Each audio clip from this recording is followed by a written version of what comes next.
Glória a Deus. Senhor, em nome de Jesus, nós nos prostramos diante da Tua presença, Senhor. Queremos, mais uma vez, ouvir a Sua voz. Senhor, fala conosco, abra o nosso entendimento para compreender as Escrituras, Senhor. Porque nós podemos ler, podemos até meditar, mas somente o Senhor pode nos dar o entendimento, meu Deus. Nos ajuda, Senhor, pois estamos dependendo do Senhor, meu Deus. Eu dependo do Espírito Santo para transmitir a mensagem, e os meus irmãos dependem do Espírito Santo para compreender a mensagem, Senhor. Em nome de Jesus, ajuda cada um de nós em nossas necessidades, Senhor. Vos pedimos confiando na Tua graça e misericórdia, em nome de Jesus Cristo. Amém e amém. Pode se sentar. Glória a Deus. Confesso que estou muito feliz, sabe? Eu confesso que estou muito feliz em meu coração por ter encontrado um povo, né? Que a gente tem se identificado tanto, né? E confesso que estou feliz porque uma das coisas, a irmã Jennifer sabe, né? Apesar de eu ter sido sempre missionário, uma das coisas que me incomoda muito, né? É indefinição, né? Nós vivíamos, né, querida, um dia de cada vez, mas não sabíamos o nosso dia de amanhã, né? A gente não sabia onde nós estaríamos no mês que vem, no ano que vem, né? E agora nós estamos aqui, né? Em casa, graças a Deus, né? Estamos bem em paz, né? Estamos muito felizes, graças a Deus. E eu não canso de agradecer a Deus por você, né? Porque se eu tenho encontrado um descanso, vamos dizer assim, uma paz, uma segurança, é porque vocês nos propôs isso, né? Porque se nós tivéssemos vindo aqui e você não tivesse nos oferecido isso, nós continuaríamos, né, sem destino, né? Mas Deus abençoe você, né? Agradeço que, acredito que a minha família está muito feliz, principalmente a Evangelho, né? Por essa estabilidade, né? Por essa casa que você nos propôs, né? Nós vamos continuar, então, meditando nas Escrituras, vamos continuar conversando. Como eu disse, a gente vai meditar sobre o assunto e começa apenas como que o poço artesiano, tem tanta coisa. Só que a gente não pode chegar aqui simplesmente sair derramando tudo, porque senão a gente não chega em lugar algum, né? Vamos apenas trilhar uma linha de raciocínio e vamos continuar. Então nós paramos, né, na última escola, nós meditamos, né? Nós chegamos no quarto selo, mas nós não comentamos sobre ele, né? Só falamos que seria o quarto selo, né? Mas nós concluímos de fato falando sobre Malaquias 4, verso 5, né? E nós então temos uma rápida passada a respeito da manifestação, né, do ministério de Elias, né? E nós vimos que o ministério de Elias se manifesta quantas vezes? 5 vezes, né? No entanto, nós não vimos a respeito da quinta manifestação dele, né? Nós vimos só até a quarta manifestação. Eu deixei a quinta manifestação, não diria assim, propositalmente, porque nós vamos falar dele talvez nem hoje ainda, né? Até vocês devem estar lembrados que eu mencionei que quando nós formos falar a respeito da quinta manifestação do ministério de Elias, eu ia lhes trazer algo a respeito dessa manifestação que é contrário àquilo que vocês sempre aprenderam desde o princípio, que vocês creem, né?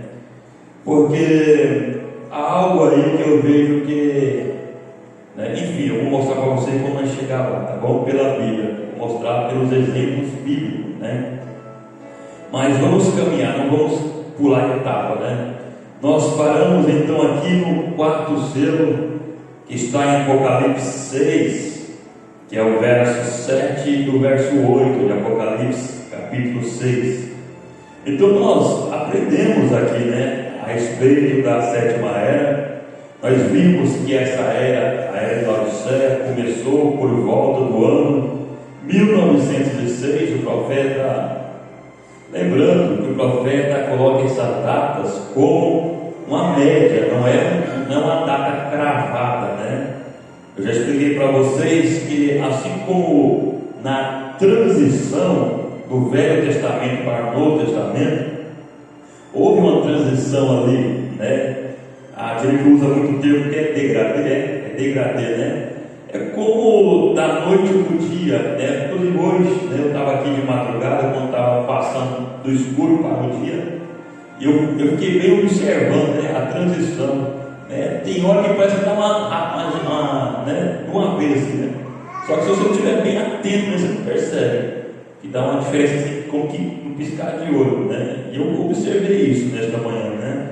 Só que você tem que estar muito atento, e mesmo assim é espiritual, né? Você tem que estar muito atento, você vê como a coisa realmente muda de um para outro, né? Mas a transição, ela é gradativa, né? E assim foi quando houve ali o Calvário, né? Quando os judeus crucificaram Jesus. Ali então o profeta fala que Deus deixou de trabalhar com os judeus. Ele começou então a se voltar para os gentios. Mas essa migração, né, do evangelho dos judeus para os gentios foi, né, do ano 33, quando foi o Calvário, até no ano 53, ou seja, foi 20 anos de transição, né? No ano 53, quando Paulo efetivamente ele funda a igreja de Éfeso, e ali, né, segundo o profeta, oficialmente ali começa o período gentil. Mas houve a transição, por exemplo, né, os apóstolos lá da lei, eles por muito tempo ficavam relutantes, pregar ou não pregar para os gentios, né? Apesar de Pedro ter ido lá e pregar para Cornélio, batizar o filho de Cornélio, e visto o Espírito Santo sobre eles, Pedro ficou muito tempo relutando, né? Até porque ele não conseguia convencer, né, os irmãos de Jerusalém, os demais apóstolos, a respeito, né, que os gentios também tinham direito ao Evangelho, né? Ficou então aquela atrito, até que Deus então levantou o apóstolo Paulo, né, também Barnabé, e eles veementemente então começaram ousadamente a pregar para os gentios, né? Então nós vimos, aprendemos que Paulo, ele foi então, né, o apóstolo para os gentios, e os apóstolos, demais apóstolos, foram apóstolos para os judeus.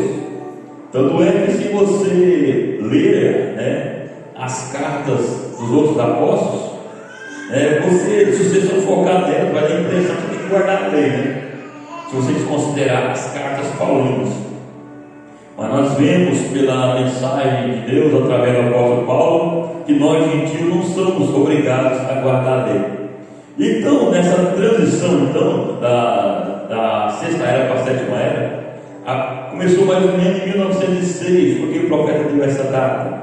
Porque foi a data quando ali na rua Azusa, em Los Angeles, Deus derramou ali novamente, né, o Espírito Santo sobre aquele grupo ali reunido.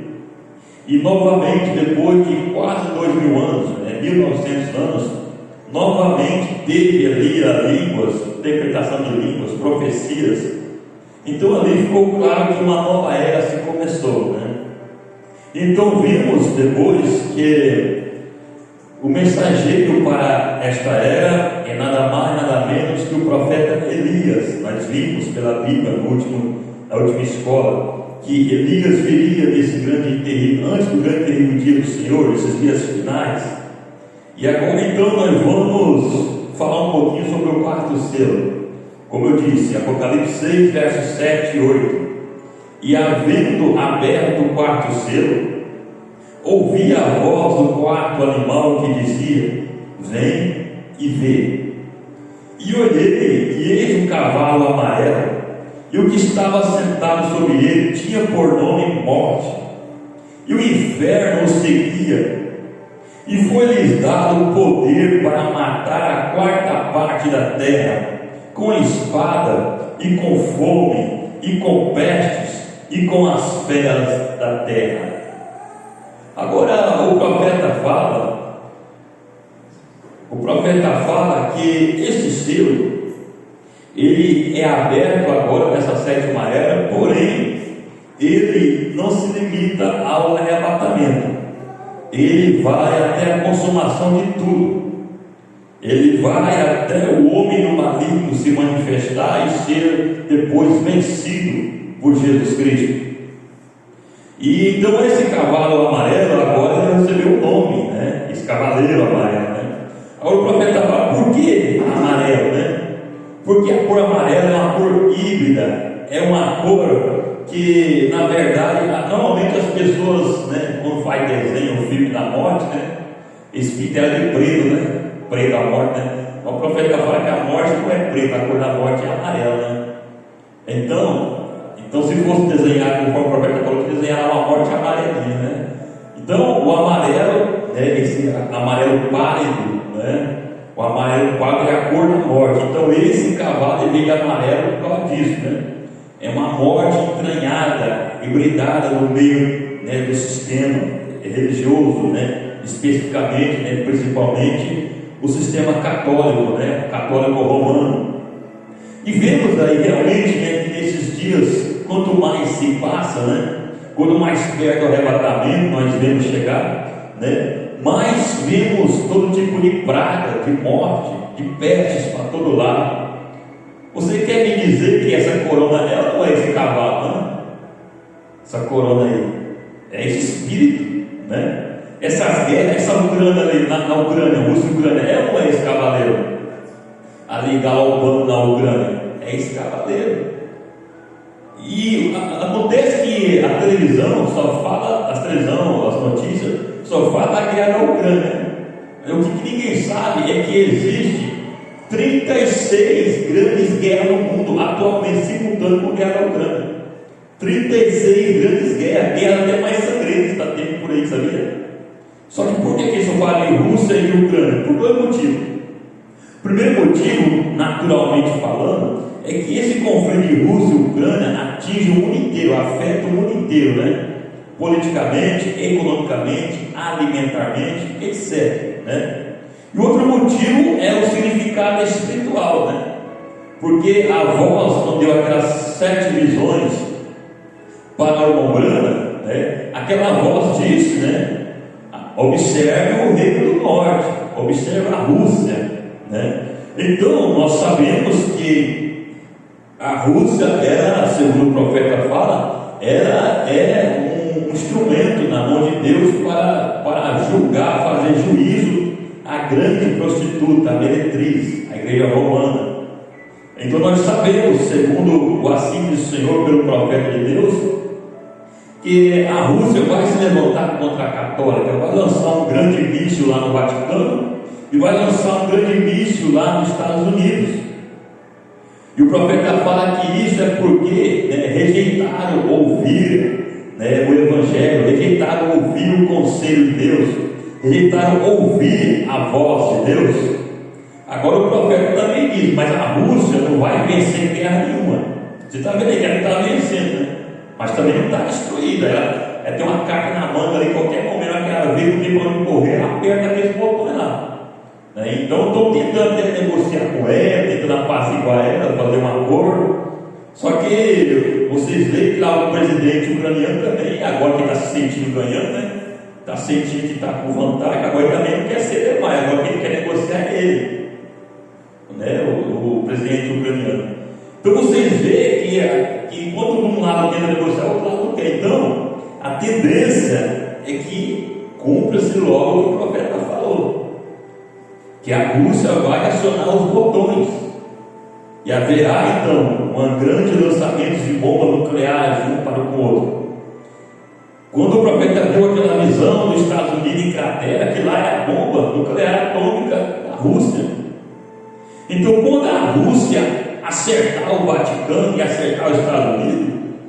Então ali haverá um grande pretexto, né, bem próprio e sólido, para haver uma união, né, entre todos os países contrários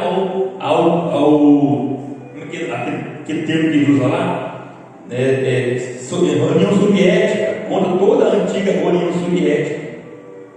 Então, contra todo o que eles chamam de socialismo. Então, eles vão, o Ocidente, a saber, a Europa Ocidental e os Estados Unidos, vão se unir contra a Rússia para destruir a Rússia, e vão vencer a Rússia. Só que isso vai custar muito caro, muita destruição, muitas vidas. Eu sempre digo aqui para os irmãos aqui, né? Eu na expectativa, só observando que lá o Brasil vai estar, né? Será que o Brasil vai estar do lado dos comunistas, né? Ou vai estar do lado dos Estados Unidos e da União Europeia, né? Observa aí, irmãos, voltando, estamos em tempo de política, temos que atentar o que está acontecendo, né? O presidente que ganhou sempre foi próximo de Putin, de Xi Jinping, de Cuba, de Venezuela. No entanto, agora que ele reeleito pela terceira vez, agora ele mudou um pouquinho de atitude. Agora ele está fazendo uma coisa que ele nunca tinha feito antes. Ele está se aproximando dos Estados Unidos, está se aproximando da Europa. O que pode significar isso? Pode significar isso que o Brasil vai fazer parte do sistema do anticristo. Então, o certo é que esse mundo já está caminhando, né, sob o sistema está sob esse espírito do cavaleiro amarelo. Esse cavaleiro amarelo governa o mundo, o globo terrestre. Ainda que em cada cidade, no natural, no espiritual, nós temos prefeito, temos governadores, temos presidente, não temos? E temos um certo líder global. Hoje nós temos 2 líderes globais, que fazem oposição um ao outro. Apesar de Putin ele ser a figura, né, que representa a profecia do profeta, mas líder mesmo nós temos 2. Um é o presidente dos Estados Unidos e o outro é o presidente da China. 2 líderes aí que dividem o mundo. Parte do mundo é governada por influências, por capital financeiro da China, e a outra parte é governada pelos Estados Unidos. Então, na verdade, existem esses 2 líderes, mas existe aí um espírito que governa a cidade. Cada cidade, quando eu como missionário, quando eu vou numa cidade, a primeira coisa que eu faço é discernir qual é o demônio, qual é o espírito que governa ali. Alguém que sabe qual é o espírito que governa aqui? Alguém já observou qual é o espírito, qual é o demônio que governa aqui? Nós estamos em Sodoma, não esquece disso, mas Sodoma não está em nós. É por isso que a nossa alma está enfadada, está cansada, quer sair daqui logo. Então há um espírito que governa a Rondônia, e há um espírito que governa o Brasil. E isso o profeta deixa isso claro. Você vai na Alemanha, ali tem um espírito alemão. Você vai lá no Japão, tem um espírito japonês. Agora você que tem o Espírito Santo, você não é governado por esse espírito. Você é libertado. Você não está vivendo, né, nesse mundo. Você está em lugares celestiais em Cristo Jesus. É por isso que você não sofre a influência da moda. Se você vê um crente andando na moda, é porque ele está sob influência do espírito daquele dia, daquela era, do mundo. Um crente não anda segundo as modas, segundo o que são feitos ali, né, nas influências, né, nos atores, influências aí, não. Que influencia você é o Espírito Santo, é Jesus Cristo. Você anda segundo a palavra, você anda segundo a mensagem revelada da hora. Eu gostei do que o pastor Joaquim falou. Eu estava indo ali, acho que tinha um homem bêbado lá no portão ali, por isso eu saí rápido aquela hora. Mas eu estava mais de ouvir quando o pastor Joaquim falou assim: aqueles evangelistas, né? aqueles irmãos lá do princípio da era primitiva, eles escreveram a Bíblia, mas eles não tinham a revelação que estavam escrevendo. O profeta chega a dizer que quando Isaías escreveu lá em Isaías 9, verso 6, que uma virgem conceberia, ele não entendeu nada, ele ficou confuso. É como uma virgem vai conceber? Isso não existe, não faz sentido. Mas ele simplesmente escreveu aquilo, porque Deus falou, ele escreveu. Não sei como é isso, não sei como vai acontecer, não entendo isso, mas Deus falou, estou escrevendo aqui. Quem quiser crer, que creia, quem quiser. E certo é que aconteceu. Por quê? Porque Deus interpreta a Bíblia, é Deus que interpreta a Bíblia, e a Bíblia interpreta a Bíblia. Por isso tem pessoas tão confusas aí, inventando todo tipo de doutrina. Eles querem interpretar a Bíblia. Não, qualquer coisa na Bíblia, a própria Bíblia se interpreta. E se na Bíblia estiver nas entrelinhas, dependendo de revelação, então a mensagem está revelando. É por isso que eu comecei a escrever uma frase agora como um dilema, um lema, melhor dizendo, como um lema nosso, a palavra original revelada.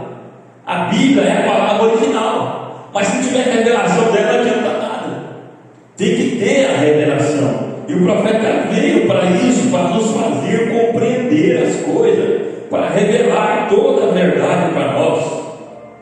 E então esse espírito, esse cavaleiro aqui, que já está no seu quarto ministério, sua quarta etapa ministerial, ele é o mesmo. O profeta fala, esse espírito aqui, ele vai então depois se encarnar, assim como o verbo se fez carne e habitou entre nós.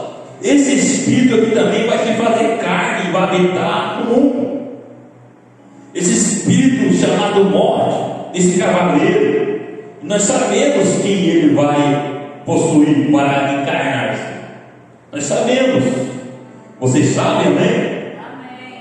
Todos sabem, né? Eu não posso dizer aqui porque agora vai estar na internet. Mas vocês sabem quem é esse homem que vai ser um corpo físico para esse espírito encarnado fazer o que ele bem entender.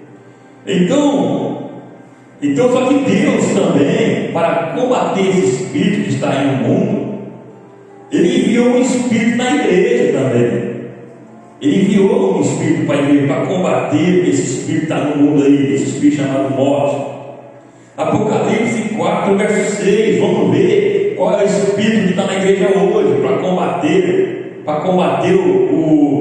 esse espírito de morte hoje. Apocalipse 6, e havia diante do trono um mar de vidro, semelhante ao cristal, e no meio do trono e ao redor do trono, 4 animais cheios de olhos por diante e por trás. E o primeiro animal era semelhante a um leão. Você lembra que foi o leão? Foi o Espírito de Deus na primeira era, a partir do apóstolo Paulo, que foi um evangelho poderoso em obra, com autoridade, como um leão tinha autoridade. E o segundo Espírito de Deus que enviou sobre a sua igreja, ele veio na terceira era, que foi o Espírito de quê? Quem está lendo aí para dizer? Alguém está lendo? Não lembra? Qual foi o segundo Espírito? Um bezerro. E o que esse Espírito fez na igreja? O que esse Espírito de Deus enviou na igreja fez a igreja fazer? Certo. Ele fez a igreja fazer o quê? Era um espírito de sacrifício. A igreja desejava dar a própria vida por amor ao Evangelho. Eles iam para as arenas cantando, louvando, sorrindo. Eles iam para as fogueiras, enquanto o fogo estava queimando, ele estava gritando, estava adorando a Deus. Esse era o espírito que estava ali sobre aqueles irmãos a partir da terceira era, depois do concílio de Nicéia. E qual foi o quarto espírito que veio sobre a igreja? Melhor dizendo, o terceiro. Qual foi o terceiro espírito? O homem. Ele veio lá na quinta era. E o que esse Espírito de Deus na igreja fez? Fez a igreja fazer?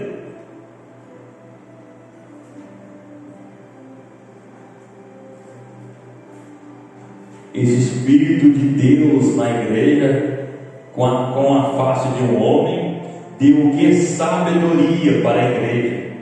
A igreja se tornou intelectual.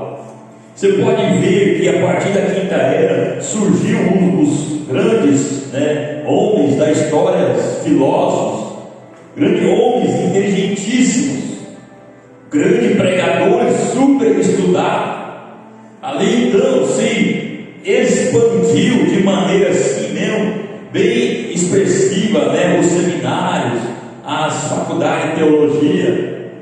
Então Deus deu sabedoria para a igreja compreender e ver a Escritura, como Ele deu para Daniel.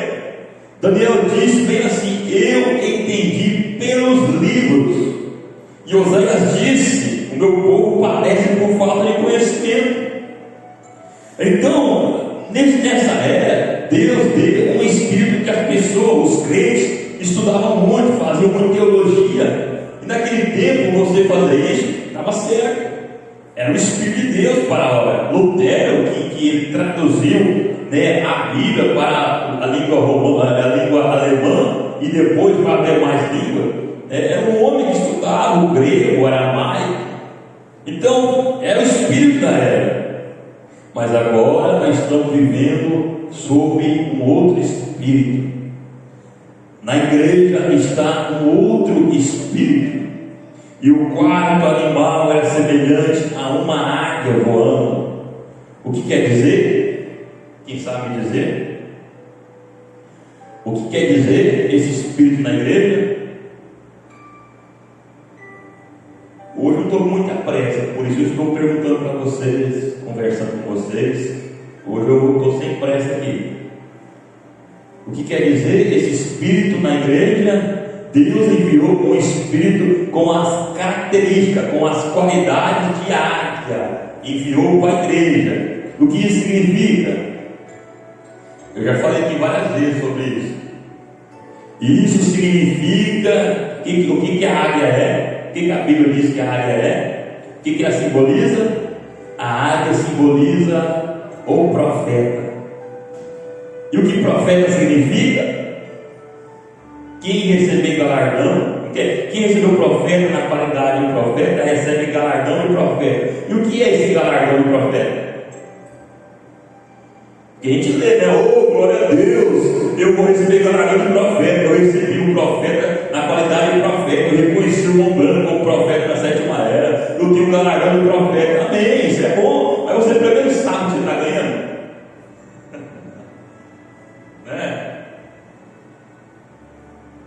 O profeta fala: o galardão de profeta é a revelação. Aleluia!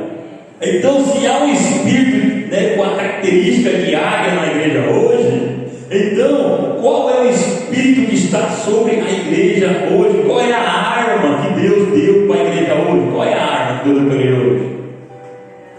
A revelação. Então hoje não é mais aquele espírito de afrontar, de bater de frente.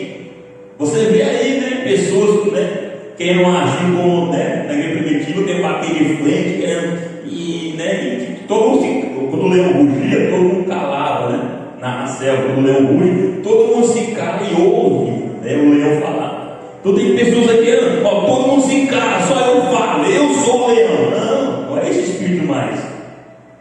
Também não é espírito de você entrar na frente de uma bala aí para poder provar a palavra, Você vê aí um cidadão com um pau para cima de você não pode matar mesmo, eu quero morrer pelo evangelho. Não. Nem Jesus fez isso, Jesus saiu fora muitas vezes, Quando o pessoal só se entregou, chegou a hora, mas quando não foi a hora, e Jesus ensinou, seja prudente, como a serpente.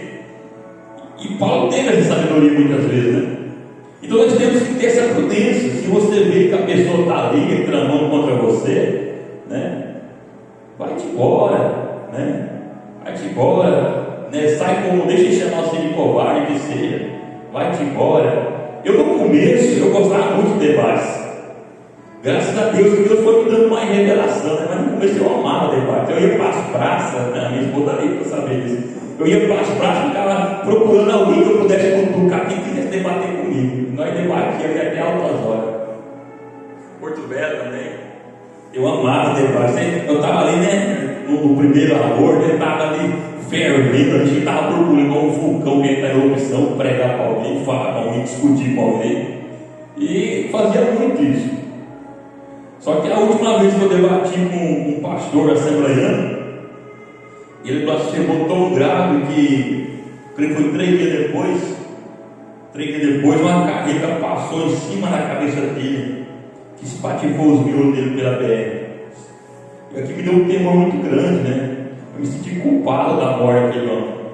Se eu tivesse me calado, ficado quietinho, né, talvez estaria vivo até hoje, talvez, porque ele não é tão velho assim.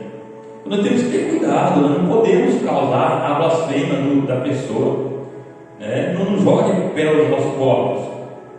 Você está falando, está conversando, a pessoa, Paulo fala que um filho de Deus não é dado a contenda. Então, hoje eu prefiro se chamar de covarde, né? Às vezes eu começo a falar para alguém, eu senti resistência, eu já fico quieto. Deixa ele falar, pode falar. Por quê? Porque, como Jesus, né, nós não estamos aqui para condenar ninguém, né? Para julgar ninguém, nem para causar morte de ninguém, né? O que nós pudermos fazer para dar mais tempo àquela pessoa, não fazer. Quanto mais tempo nós pudermos dar para ela. Então hoje, né, também não é mais o espírito do homem na igreja, né? O profeta fala, né? Assim como estão vivendo de evangelhos, né, passados, de alimentos podres, eles também estão querendo viver sobre espíritos que já ficou para trás. Querem viver sobre o espírito do bezerro, sobre o espírito do leão, sobre o espírito do homem, né? Muita intelectualidade. Na mensagem, muitas igrejas da mensagem, as pessoas vão se influenciar por esse espírito, né? Espírito, né, do homem, a semelhança do homem, de raciocínio, de inteligência intelectual. Tem pessoas na mensagem aí, irmão, que tudo que você vai para ele tem um pago da mensagem para dizer, para provar o que ele pensa, né? Às vezes é uma doutrina que você sabe que é antibíblica, você sabe que é contrário ao que o profeta ensinou, mas ele tem argumento para tudo. Aí me faz lembrar uma frase do pastor Joaquim Gonçalves: uma pessoa que tem resposta para tudo, afaste-se dele, ele está com o espírito maligno. Uma pessoa que tem resposta para tudo, tem Bíblia para tudo, tem mensagem para tudo, afaste-se dele. Um homem que não sabe se calar, que não dá por vencido, a mulher que não dá por vencida, não, esse não é Espírito de Deus. Então nós estamos, é esse o Espírito que nós estamos, é esse Espírito que está influenciando a igreja hoje, o Espírito da águia. Você notou algo maravilhoso aqui? Essa águia estava sentada no chão, essa águia estava em cima de um puleiro, ela estava em cima de uma montanha. Como é que está essa águia? Voando. Irmãos, isso significa muito. Porque, meus amados, não adianta nada você ter uma boa visão e ficar sentado numa caverna. Você vai ver o que dentro de uma caverna? Mesmo se você tiver de binóculo. Aí eu comprei um binóculo que vai enxergar 3 quilômetros, ótimo. Mas se você não sai dentro da sua casa, você não vai ver nada. Dentro da caverna você não vai ver nada. E aqui está, isso é maravilhoso. Você precisa deixar o Espírito Santo com suas asas te levar mais alto para você ver mais longe. Você precisa estar sobre todos os pecados, as vidas mundanas, todos os pensamentos, os raciocínios que sejam da mensagem, né? As interpretações da mensagem que seja. Você tem que subir acima de tudo isso para Deus te mostrar mais longe. E quem tem esse espírito da águia nele, que Deus enviou na igreja hoje, ele está olhando para o sistema político, está olhando para o sistema mundial, está olhando para a economia, está olhando para a guerra da Ucrânia, está olhando para essas confusões aí de igreja contra igreja, está olhando com muita revelação nisso. Ele está vendo tudo, ele está vendo lá na frente o que está vindo. O pintainho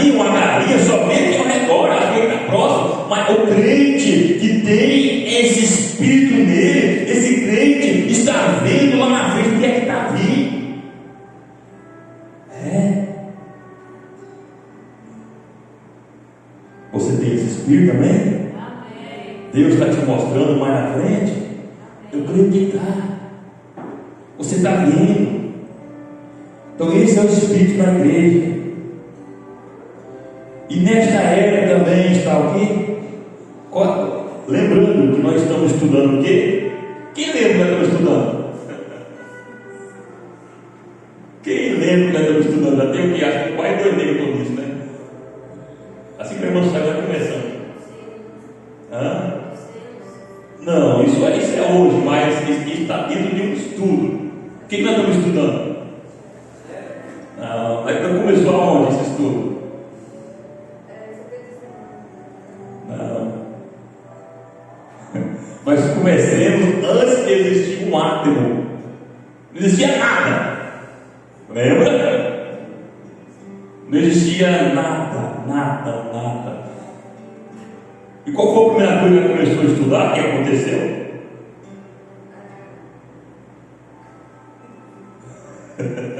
Aí não lembra? Pode falar, filho, não tem vergonha não. Qual foi a primeira coisa que nós estudamos? O que aconteceu? Aleluia! Eu estava lá! Amém. Glória. Nós estávamos lá. Então o que nós estudamos? Primeira coisa? Amém! Aleluia! Nós estudamos que nós, filhos de Deus, estávamos aonde? Regozijando juntamente com a estrela d'alva ali diante de Deus. Aleluia! Então, o que nós chegamos à conclusão? Se Deus perguntar para mim ou para você o que ele perguntou para Jó, aonde você estava quando eu fundava a terra? Você vai responder: Jesus, Deus, eu estava lá contigo. Eu sou daqueles filhos teus que se alegravam na tua presença. Nós encontramos que nós somos criaturas da eternidade, nós estamos apenas passando pelo tempo. Então o tempo passa, o mundo passa, mas nós não passamos. Amém. Aleluia. Mas por que nós não lembramos disso? Você lembra? Nós falamos. Por que não lembramos disso? O que aconteceu? Isso, o pecado original. Nós nascemos já em pecado. Então quando nós nascemos em pecado, esse pecado apagou nossa mente. Mas teve um que veio ao mundo, mas não veio em pecado. Então a sua mente não foi apagada. Quem é? Jesus Cristo. É por isso que Jesus podia falar: Pai, glorifica o teu nome com a glória que tinha antes da fundação do mundo. Antes de Abraão existir, eu sou. E Abraão se alegrou em ver o meu dia. Jesus podia lembrar do dia que ele viu Moisés, falou com Moisés, o dia que ele falou com Abraão. Jesus se lembrar de tudo. E o profeta fala: se não fosse essa amnésia causada pelo pecado, nós também lembraríamos. Aleluia! Pensou, meu irmão, você lembrar o dia que você estava lá na eternidade com Jesus Cristo, andando ali com os anjos na glória? Mas acontece que quando nós saímos desse corpo, dessa carne pecadora, desse véu de carne, e entrar naquele corpo eterno, nossa mente vai se abrir de novo. Nossa mente vai se abrir de novo, nós vamos lembrar de Deus formando a terra. Aleluia! Isso vem agora fresquinho, porque eu sempre disse para Deus: quando eu chegar na eternidade, eu quero me assentar nos seus pés, de Jesus Cristo. Eu quero que o Senhor me explica como foi que aconteceu o Big Bang, como é que foi que aconteceu a formação das galáxias. Eu quero que o Senhor me explique como é que formou o mundo. Mas agora vem o fresquinho, não vai precisar, porque eu vou lembrar de tudo isso. Aleluia! Oh, glória a Deus! Então nós somos da eternidade. Então, o que é que estamos estudando?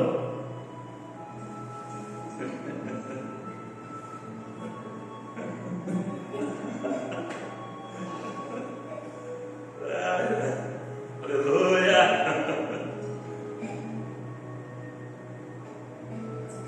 Nós estamos estudando a cronologia dia da Bíblia.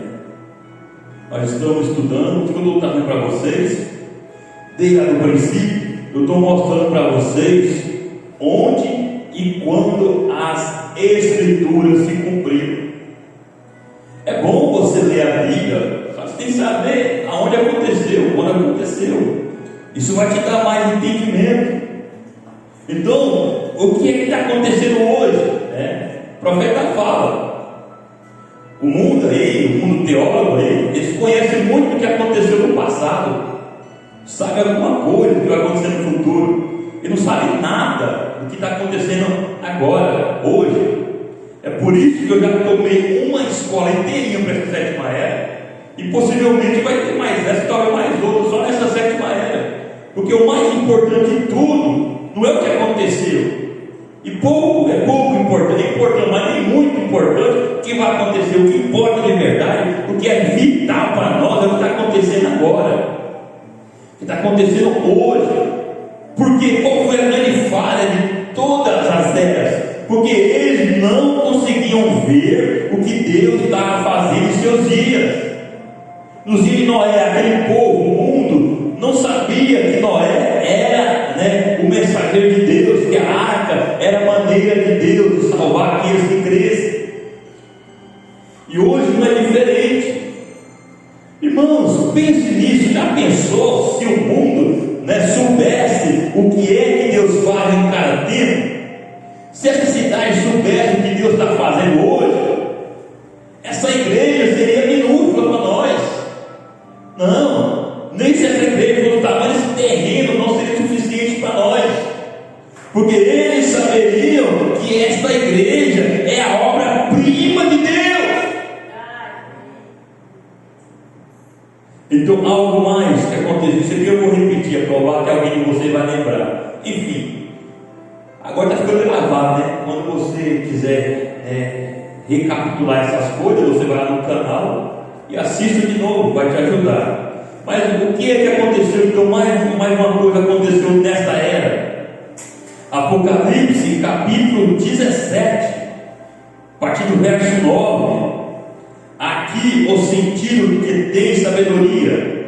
As 7 cabeças são 7 montes, sobre os quais a mulher está assentada. Quem é essa mulher? Apocalipse 17, verso 9. Quem é essa mulher? Igreja Católica. O Apocalipse é um livro de símbolos. Tudo ali tem um significado. Nada é literal. Então a mulher significa uma igreja assentada sobre 7 montes. Então o profeta mostrou para nós, e você pode na internet, você vai ver isso realmente. O Vaticano está sobre 7 colinas. A igreja romana está sentada sobre 7 colinas. Verso 10. E são também 7 reis.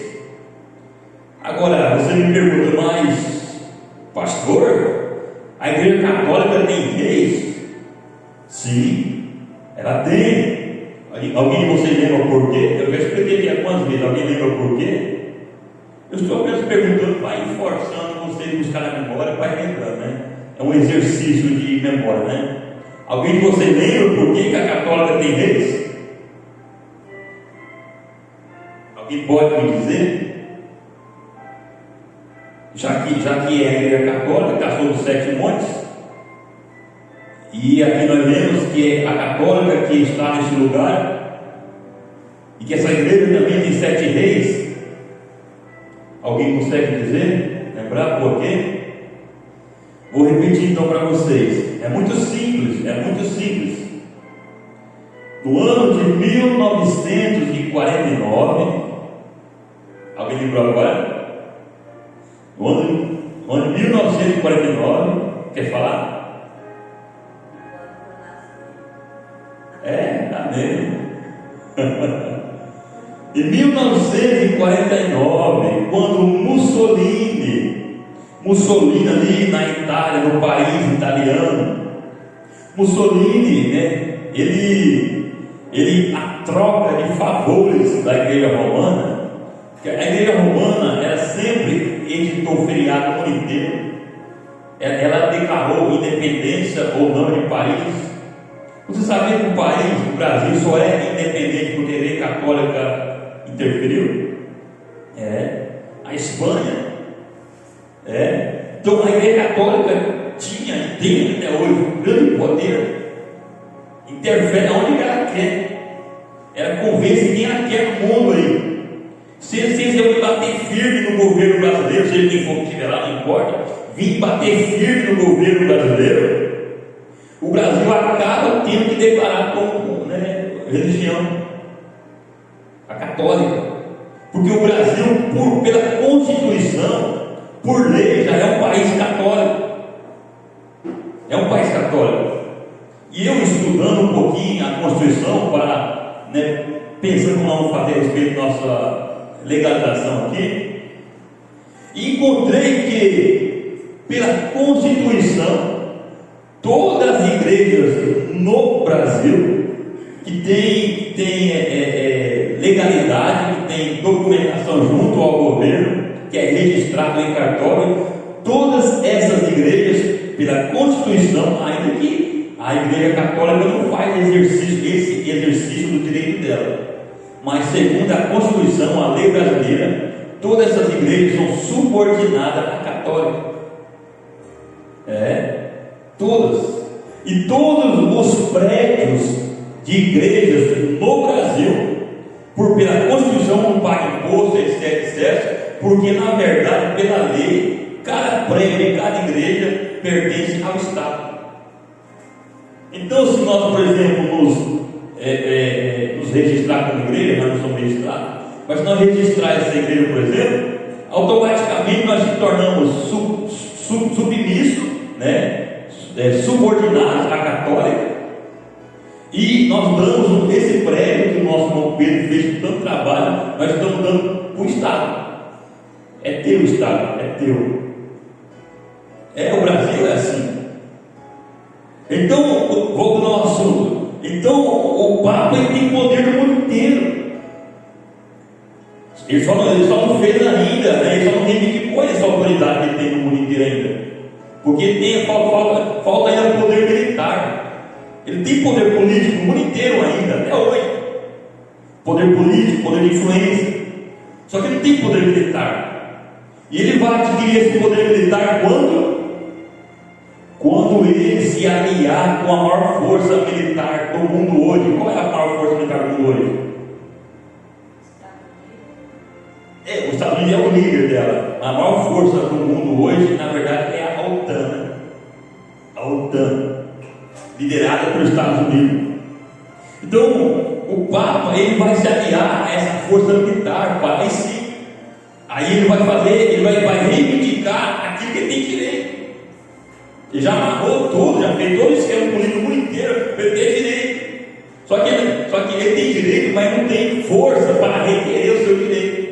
Então, quando ele tiver força militar, não, agora sim, agora eu vou lá, Se o Brasil, eu tenho direito, eu vou exigir que o Brasil, aceite, os meus requisitos religiosos para o país inteiro. E agora eu sou obrigado a aceitar, porque se não aceitar, eu tenho força para obrigar ele a aceitar. Agora não é se o Brasil quiser, agora se ele tem que fazer, ou eu mando fogo nele. Então, irmão, está chegando esse dia. Eles vão reivindicar esses direitos. A partir de agora, todos vocês, igrejinhas registradas, quem não é registrado, fecha as portas. Quem é registrado, ou vocês fazem isso, aquilo outro, ou vocês fecham as portas também. Está chegando. Então, voltando aos reis, esses reis de Roma, 1949, como eu estava dizendo, como Mussolini está naquela grande peleja que ele não deu conta de vencer, mas ele precisava de favores da Igreja Católica, favores políticos, favores de influências.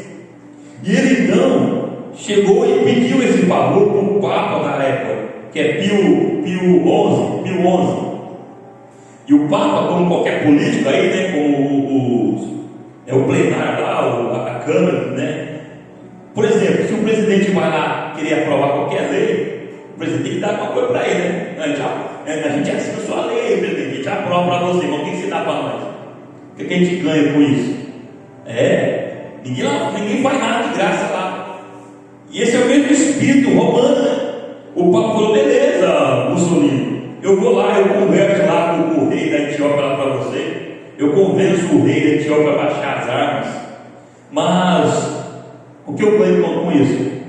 O que é que você me dá com isso? O que é que você quer? É o seguinte: eu quero que o Vaticano aqui seja um Estado independente. Eu não quero mais pagar imposto para você, eu não quero mais ter ordem da Itália, eu não quero mais nem fazer parte de você. Nós temos que ser aqui um país independente. E Mussolini: beleza, pode medir aí o Estado do Vaticano aí, e a partir de agora vocês são independentes. O que significa? Significa que o Estado do Vaticano é um país dentro de outro país. É o único país dentro do outro. O Vaticano é um país dentro da Itália.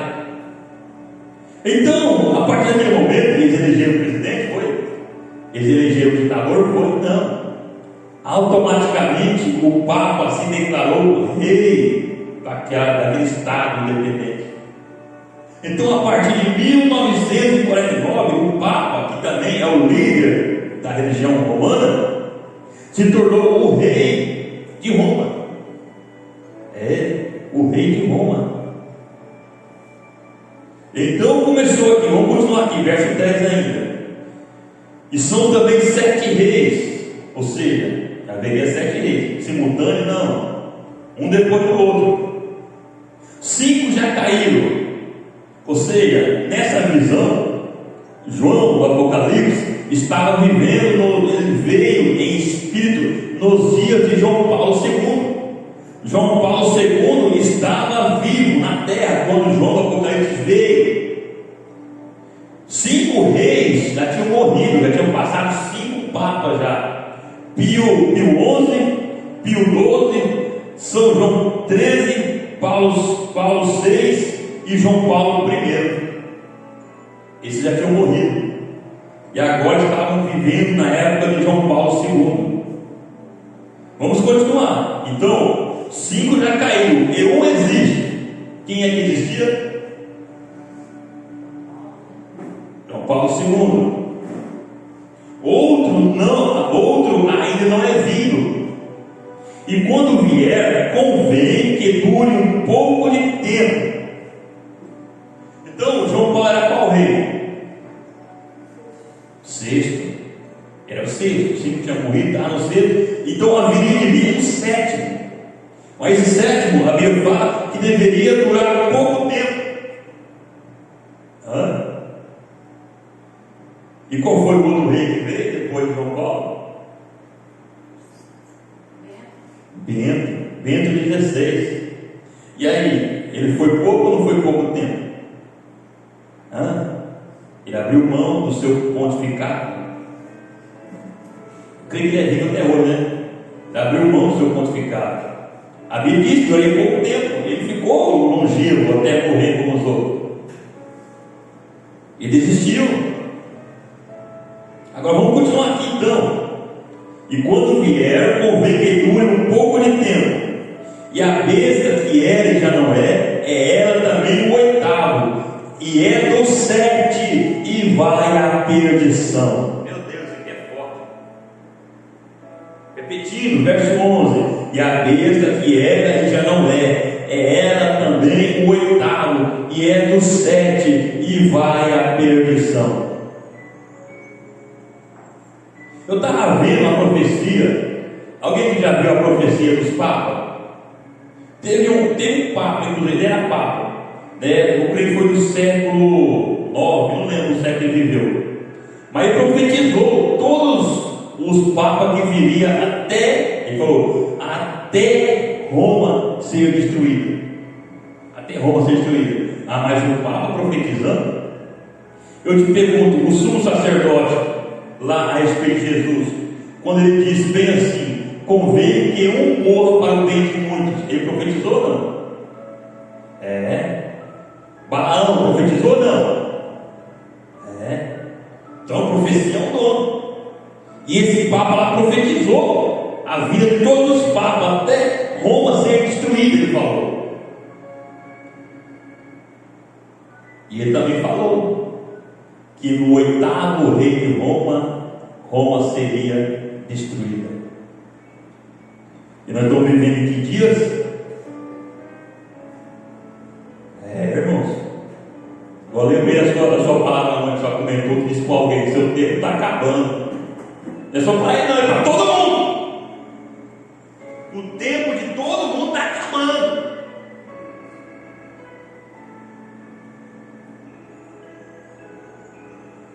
Então, quando terminará essa era?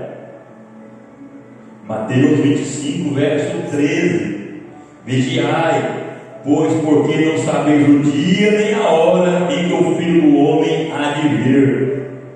Como eu citei um exemplo naquela irmã Francisca no culto, né? A irmã Toninha está grávida, eu estou usando como exemplo: filha, você está grávida, 3 meses parece, né?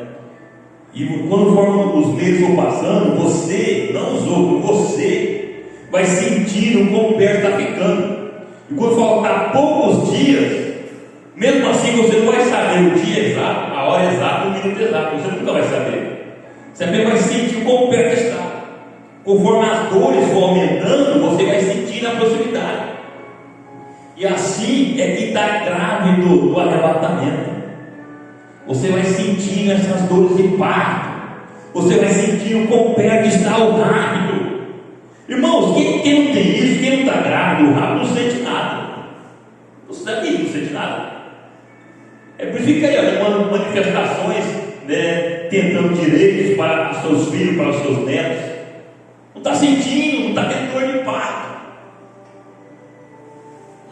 Como é que ele fala? É contração? É contração que fala? Não está tendo contração. Mas quem está com esse Espírito Santo de grávido para o arrebatamento, ele está ali com aquela dor, cara, não é frequente, está em lágrimas, chorando, em desespero em sua alma.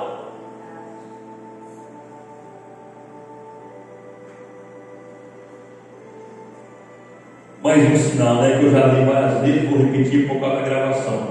Mateus 24, verso 32.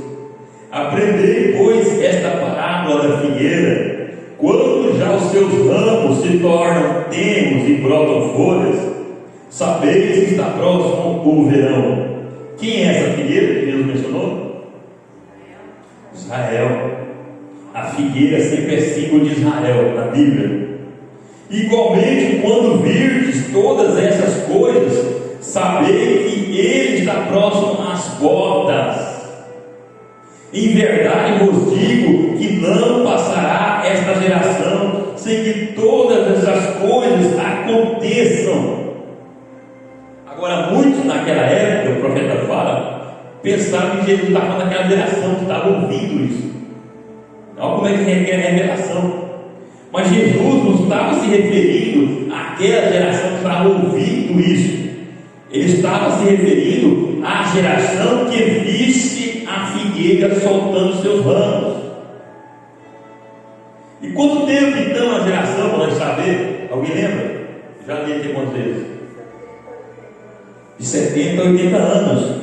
Salmos 90, verso 10. Os dias da nossa vida chegam a 70 anos, e se alguns pela sua robustez chegam a 80 anos. E passar disso é fadiga e canseira. Então a geração, ela é de 70 a 80 anos. Agora vamos considerar aqui o máximo, 80 anos. Se bem que ele tem ainda a margem, né? Por isso nós temos que tomar cuidado para quem vai ensinar essas coisas. Não tem que ensinar com pedaleiro, aí acontece igual quando o Montblanc prediz que em 77, né? Seria, né? Aí muitas pessoas venderam tudo e outros até se suicidaram porque ficaram pobres e Jesus não voltou. Teve pessoas que se suicidaram com Jesus. Quando o Montblanc ensinando assim, dando a base para as pessoas deu 76, venderam tudo, foi curtir a vida, vendeu fazenda, vendeu casa, vendeu tudo, foi, vou conhecer o mundo, vou para Paris, vou para aquele outro, vou curtir o mundo. O ano que vem Jesus volta também, o profeta falou. O próprio Jesus não voltou e eles ficaram mendigando, pobre. Falta de sabedoria. Então aqui nós não estamos cravando data, misericórdia. Você que na internet, você aqui não está cravando data. Aqui nós estamos dando sinais para você ter noção das coisas, quão perto está. Então, Deus deu 80 anos, nada aconteceu? O que está dizendo aqui? O que passar disso é enfado e canseira. Então, se passar, vai ser terrível. Tomara que não passe. Misericórdia. Porque Nilson, eu digo para Deus, quando eu começar a ficar um velho rabugento, dando trabalho para os outros, só me leve embora. Se der tempo, né? Não vai dar tempo. Eu só digo isso assim, se der tempo. Né? O profeta fala isso, né? Eu não quero ser um velho assim, rabugento, que reclama de tudo, trabalha para todo mundo, né?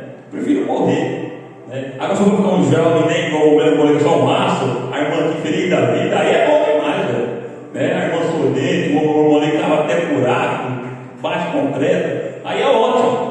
Eu não quero ficar um velho aí de cama, gemendo, né? Misericórdia, os irmãozinhos lá, né?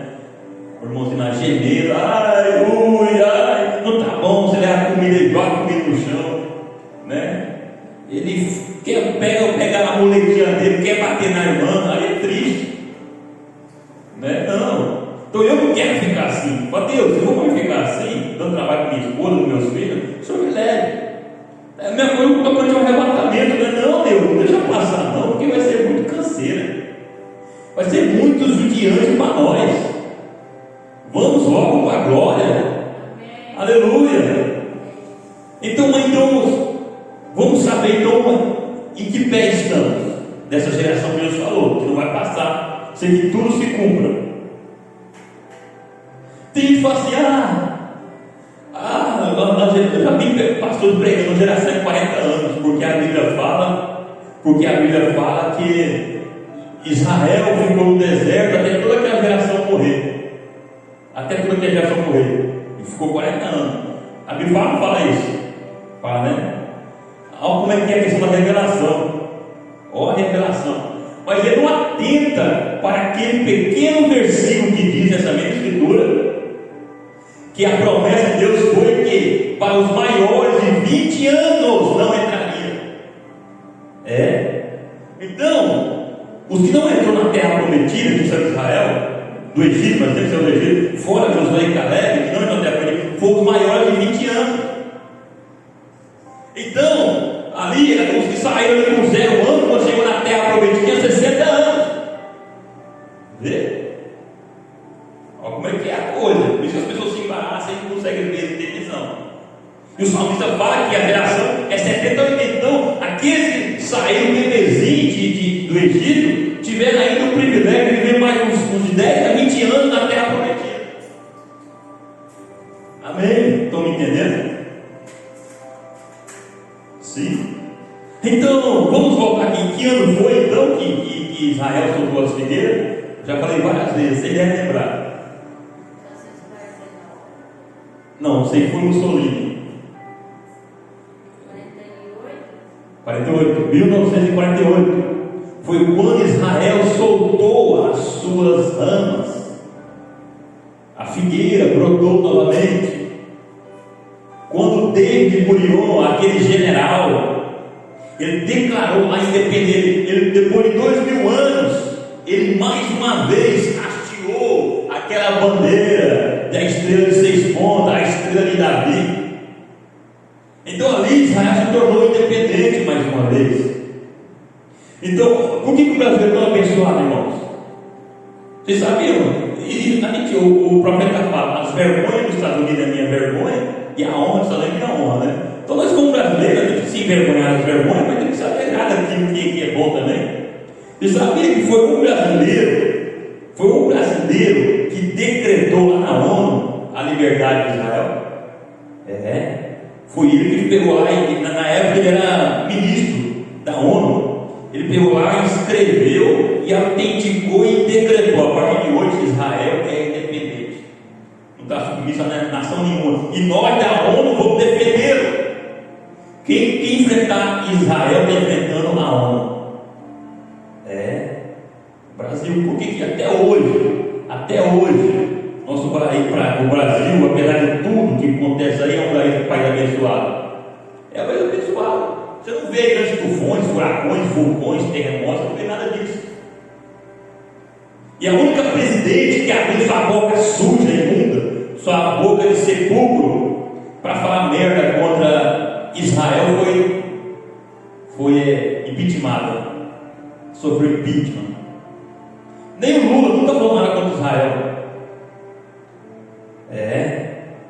O que a Bíblia fala? Aquele que te abençoar, eu os abençoarei.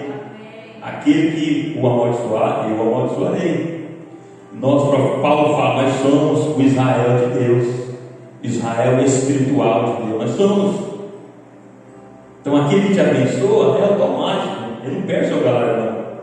Mas aquele que te amaldiçoa, ai dele, ai dela. Então, 1948, então passaram-se quantos anos? Os matemáticos do plantão aí? 75? 74 anos. Quase 75, mas passei o número mesmo é 74. 74 anos. Eita glória, quase a metade da geração, né? É de 70 a 80? Está chegando. Está chegando a hora. Aleluia. Amém. Aleluia. Glória a Deus. Oh, vontade de ir embora logo, Jesus. Amém, Senhor. A pessoa agora mesmo vai subir agora esse teto lá fora aqui, enquanto o Senhor nos ares. Aleluia. Aleluia.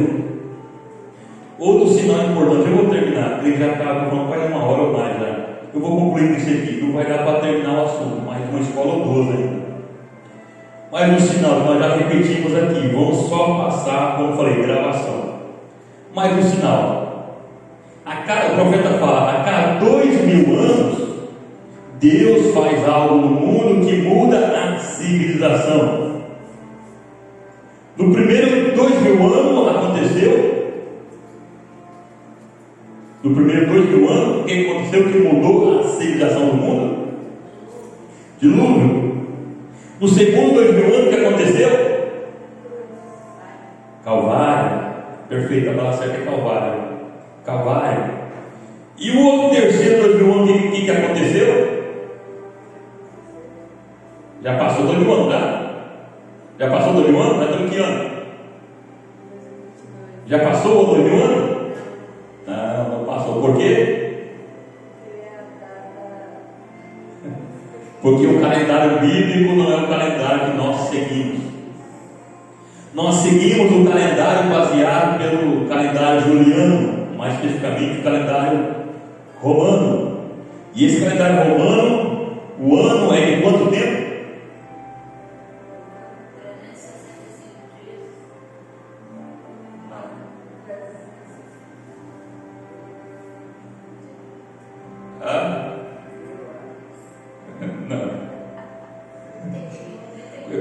365 dias. Nesse nosso calendário, o ano tem quantos dias? Esse calendário romano que nós seguimos? Um quarto. Esse calendário nosso, calendário romano, o ano tem 365 dias e um quarto de dia. É por isso que cada 4 anos tem um dia a mais no ano, né? Ou seja, a cada 4 anos são 366 dias. Agora, quantos meses, quantos dias tem um mês nesse calendário nosso? A 31, né? Varia, né? 28 a 31, né? Agora, nós aprendemos quando nós estudamos as 70 semanas de Daniel, o profeta mostra claramente que esse não é o calendário de Deus. Então, toda a profecia bíblica, ele está baseando no calendário humano, ou muito menos romano. Ele está baseando no seu próprio calendário, o calendário bíblico. E o profeta deixa claro que o calendário de Deus, o calendário bíblico, o ano tem quantos dias? O ano tem 30 dias. O ano tem 360 dias. O mês tem quantos anos?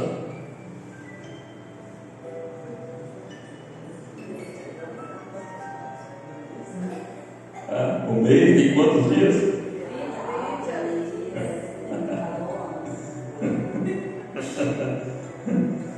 Eita Deus. Eu estou no espírito certo, né? Porque no espírito profeta, um ano é um dia. Eita glória. Me escapei.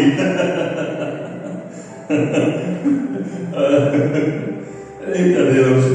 Mas enfim, então, Todo mês, biblicamente, o mês da Bíblia, todo mês tem 30 dias. No caso da mulher, quando ele tem o período dela, né, muda, porque o calendário muda. É mês com 31, mês com 28. Né? Mas se fizesse o calendário bíblico, todo mês 30 dias, e a mulher fosse regular, então todo mês ia querer matar para ela, não mudaria nada. Seria muito mais fácil para ela, né? Então, sabia que aquele dia estaria daquele jeito, né? Então, baseando-se nesse calendário bíblico de 360 dias redondo no ano, de 30 dias redondo por cada mês, então, vocês lembram quando vai dar o ano 2000? 2007.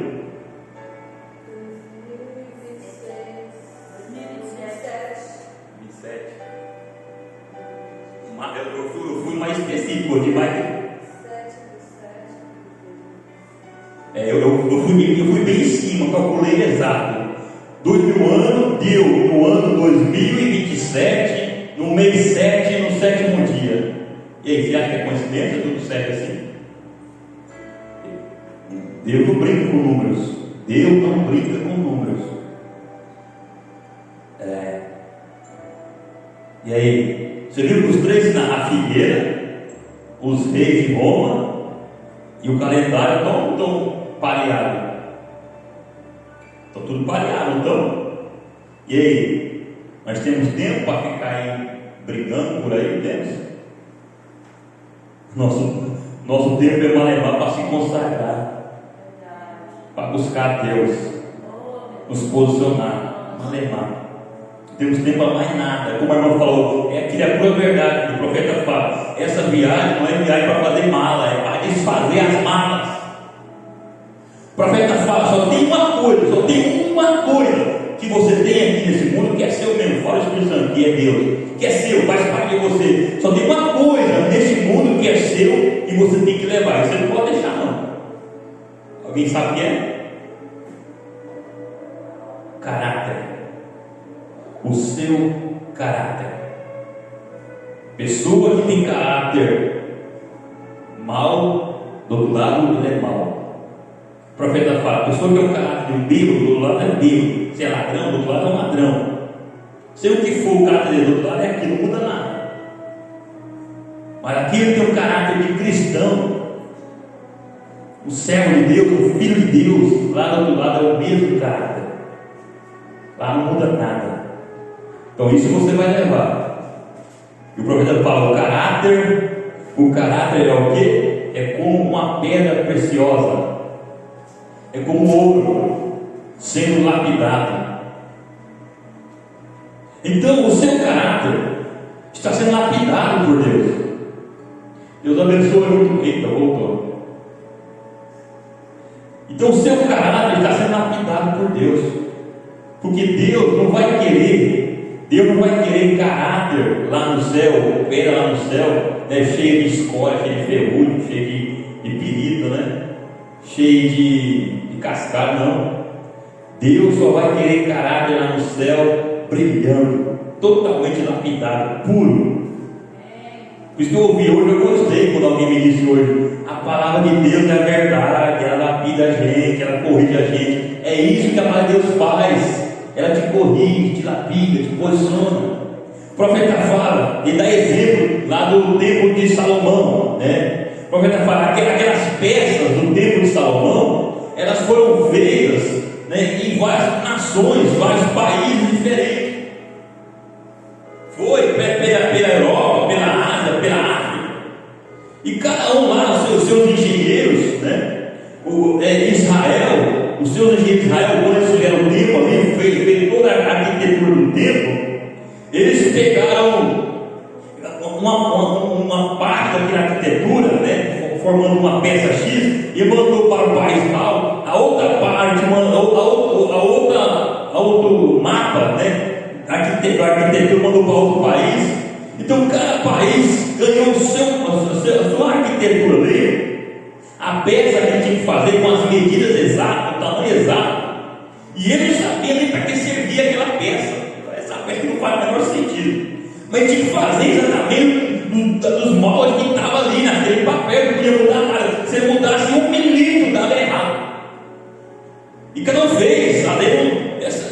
pedras aqui não faz o menor sentido. Mas quem corta assim, eu corto assim, com as medidas que mandaram. Então terminaram, mandaram para Israel. Porque só Deus essa pedra vai encaixar, não faz sentido essa pedra troncha assim que mandaram fazer, não faz sentido. E a Bíblia fala que quando começaram a montar ali o templo de Salomão, não houve barulho de martelo, de serrote, de nada, foi só encaixando. Então, irmãos, quando chegaram na nuvem, que esse templo de Deus, que a Bíblia fala que nós somos o templo de Deus, para Deus, a eternidade conosco, quando chegaram nas nuvens, que esse templo você montando, não vai haver lá martelo, não vai haver lá pregador lá, conversa-se, muda isso, muda aquilo, não vai ter pregador lá na nuvem, já pensou? O Nilson vai ficar na nuvem pregando para vocês, vocês subindo na nuvem, e ele, pô, conserta isso, irmão, conserta isso, irmão, ajeita isso, ajeita aquilo, não! Lá você tem que chegar pronto, porque se você não se encaixar perfeitamente, você é descartado, é reprovado. Ninguém vai chegar lá para ser preparado, vamos chegar lá pronto, só encaixando nesse tempo de Deus. Glória a Deus. Aleluia! Então o tempo da lapidação, o tempo da martelada, do serrote é aqui, né? É aqui. Aleluia! Feche seus olhos, fique em sua cabeça. Deus bendito e maravilhoso, obrigado por esse momento com meus irmãos. Fico feliz em ver eles, ó Pai, tão atento, ouvindo a Tua palavra, remoendo, meditando. Isso mostra que essa igreja verdadeiramente é madura, meu Deus. Uma igreja que está pronta para receber mais de Ti, meu Deus. Em nome de Jesus, meu Deus, que o Senhor continua, Senhor, preparando essa igreja maravilhosa, Senhor, porque muito em breve, com certeza, nós subiremos ao encontro do Senhor nos ares. Sim, meu Deus, estamos ansiosos por esse momento. Nossa alma, nosso coração está dizendo: Maranata, vem Jesus, chega desse mundo, chega, meu Deus, volta, Senhor, volta, meu Deus. Estamos cansados, meu Deus, estamos tão enfadados com esse mundo, meu Deus, nada interessa para nós aqui, meu Deus, a única coisa que interessa é a volta do Senhor nos ares, meu Deus, em nome de Jesus, Senhor, em nome de Jesus, Senhor, tenha misericórdia, nossos irmãos estão fracos, cansados, estão se arrastando. Senhor, nos ajuda a sermos um sirineu para cada um deles, que possamos ajudá-los a carregar suas cruzes, meu Deus, e que assim todos nós juntos possamos subir juntinhos, unidos, como um corpo, Pai, bem montado, Senhor, um corpo que não falta nada, Senhor, um corpo que não é deficiente, não falta um dedo, não vai faltar nenhuma unha desse corpo, Senhor. Nós subiremos perfeito, meu Deus, porque o Senhor não terá nenhuma noiva deficiente, a sua noiva é perfeita e completa, Senhor. Em nome de Jesus Cristo.